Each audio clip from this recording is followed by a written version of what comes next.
For the first project, I'm just going to kind of recreate this piece that I had from last year. Now, I know that they still have this item this year because I've seen it, and I think they actually have some really interesting new colors. But last year when I had started, I just kind of put a basic base coat on this, and I believe it was Waverly's Plaster, I think is what that original base coat is. Now, just to add a little bit of color and dimension to this, I just have this kind of random brown color that I found in my stash. I can tell I got it on clearance by the red tag, but I don't remember where I got it. And again, just adding some color and dimension to the leaves, I'm going to use Waverly's moss and celery, and I'm just going to put the moss on the outside because that's the darker of the two. And then I'm going to take the celery and kind of fill that in the middle while the moss color is still wet. This way they kind of blend a little bit. I feel like in the end, I probably could have spent just a little bit more time, maybe adding those color dimensions, and it might have looked a little bit better, but it really didn't show through as much. So I decided to put a darker coat on the bottom portion of this for the one showing through, and I showed that in the picture. It was just the Waverly's Cashew. Now I'm using some of Dollar Tree's macrame cord to wrap around the metal spike or guess post here, and that's mostly just to kind of soften the edge because of where I plan to decorate it. I didn't want the little one to get a hold of it and get hurt. So at my Walmart, I cannot still get Waverly's chalk paint. I have the Hello Hobby option, and this is their color in olive oil, I believe is what this one is, and it's just a little bit darker. So using a sponge brush, I just kind of build on the layers. So I'm just going to go a little bit darker and a little bit darker, and I'm just lightly brushing this on and then kind of adding some more of the dimension in the kind of crevices. And here's the final project. I decided to put this in my basket where I have kind of like my decorative pillows and just some shrubbery and greenery.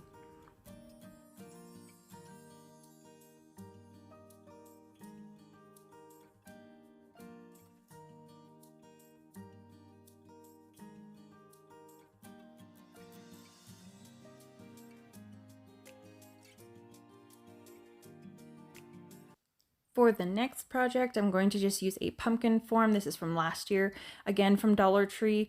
Just one that I didn't get to last year, so I decided to kind of put it to use.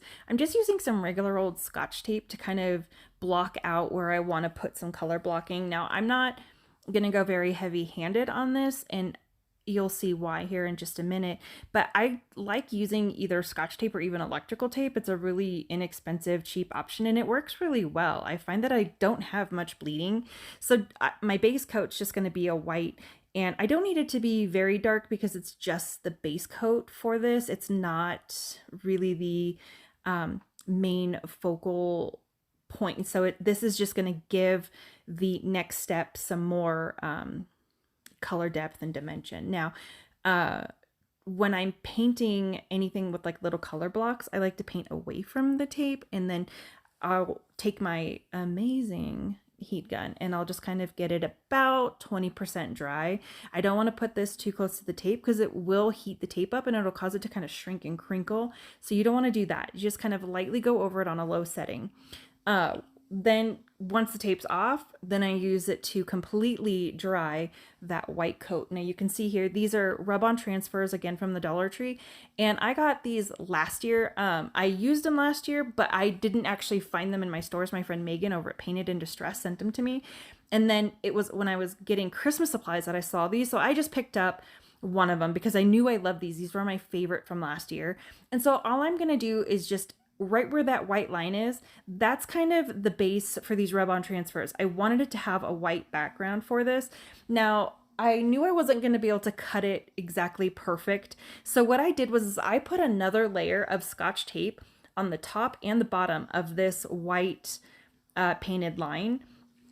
And this kind of allows me to get like a really crisp line, because if you look at it here, you know, you can see the overlap of those rub-on transfers, but then as I remove the paint, you can see it goes right back to giving me that crisp line on that white paint. And that was exactly what I was going for. Now, I would say typically I would have just put maybe the paint, I didn't want to put any tape on the rub-on transfers because I thought that they would just kind of pull off. And so I did not tape off these next two steps. I just kind of went through with a slightly steady hand to make sure that at those edges that I didn't accidentally get any stain or paint on those lines. Now, what I found, I was using the Jacobian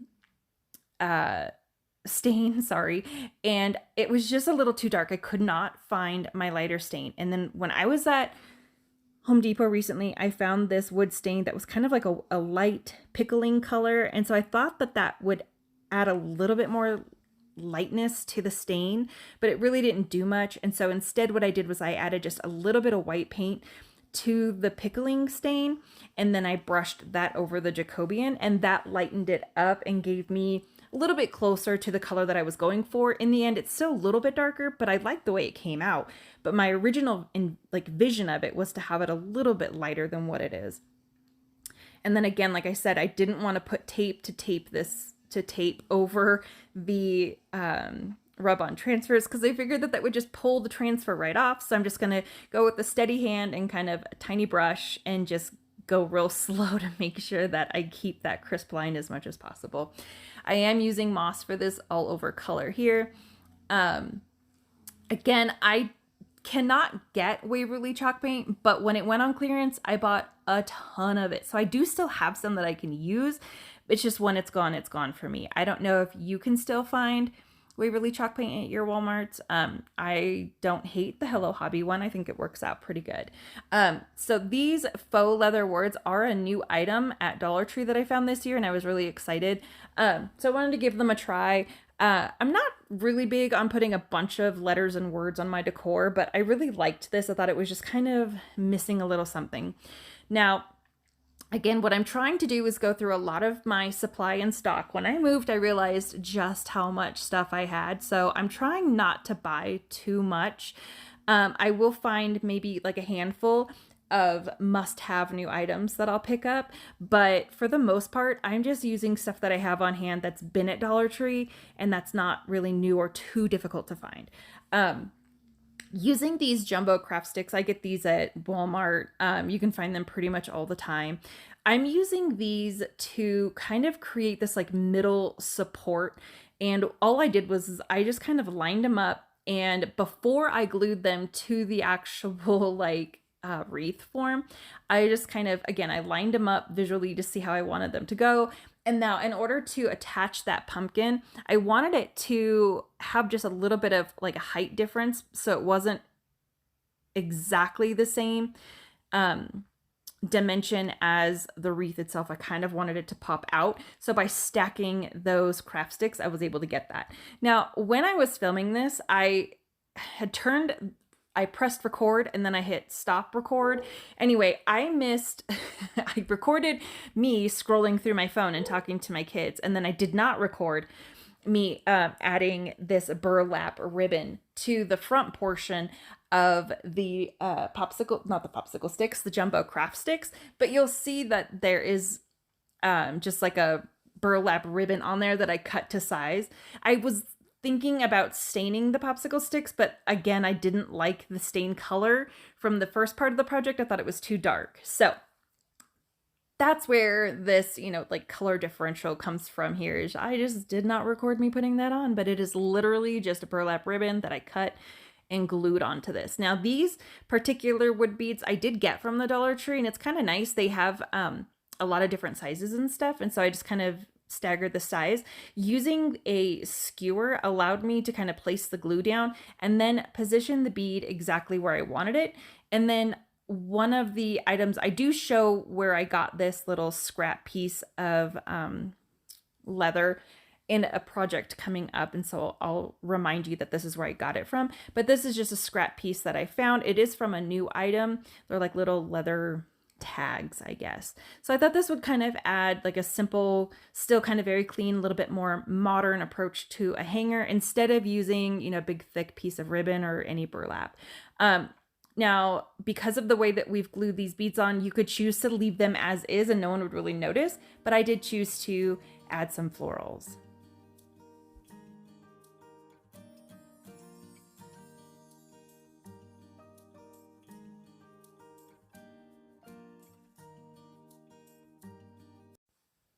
All right, so this next and final project, this one's also really simple. It's just using an item that I had from last year that they pretty much put out every single year. I'm using a combination of Hello Hobby's French linen and olive oil just to kind of like layer on this base portion just because it had just kind of like a unattractive color. And so by mixing these two, it gave it almost like a faux wood look. You could completely skip this step. I definitely don't think that by doing this, I upgraded the project in any way. It's just kind of something I did. I had the extra paint from working on those colors earlier. So now I do want to put a base coat on the back of this project because I don't want that brown color to show through when I go to put the vinyl sheeting here. Now, this is from Hobby Lobby. You get it in the vinyl section and you can get them in sheets. And I do like that. Now, this was just a scrap piece that I had. Again, I think I had already mentioned, I have a ton of like random leftover stuff.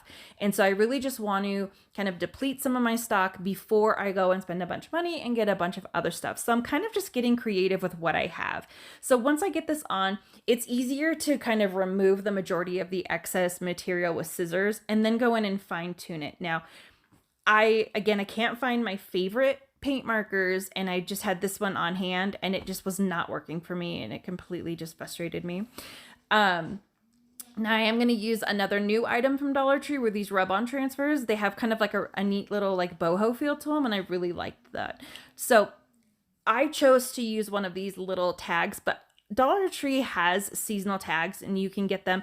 So you don't have to use, you know, this particular one or really anything. You can always customize this to make it any way you like. I just thought that this was a slightly different way to use an item, kind of like the first item. Like it's kind of an oversaturated Dollar Tree decor item. So I wanted to do something a little bit different with it, just to give some ideas on like, if you've got this lying around, it's not your style anymore, how do you kind of spruce this up? Now, here's that new item I was telling you about. Now, I took the little leather strap that was with it.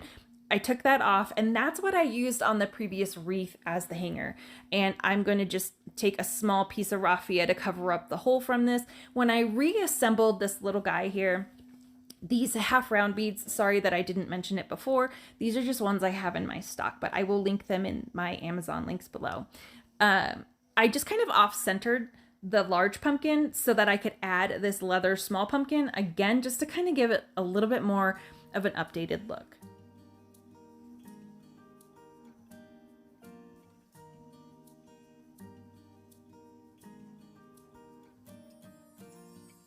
That is all for today's video. You guys, thank you so much for clicking on my video. Here are some more that you might like. If you're curious, I do have a couple things that we've been working on around the house, just as far as small little updates. I got brave and I decided to play around with some black accents. We did change the banister color and we also did a wall in our hallway.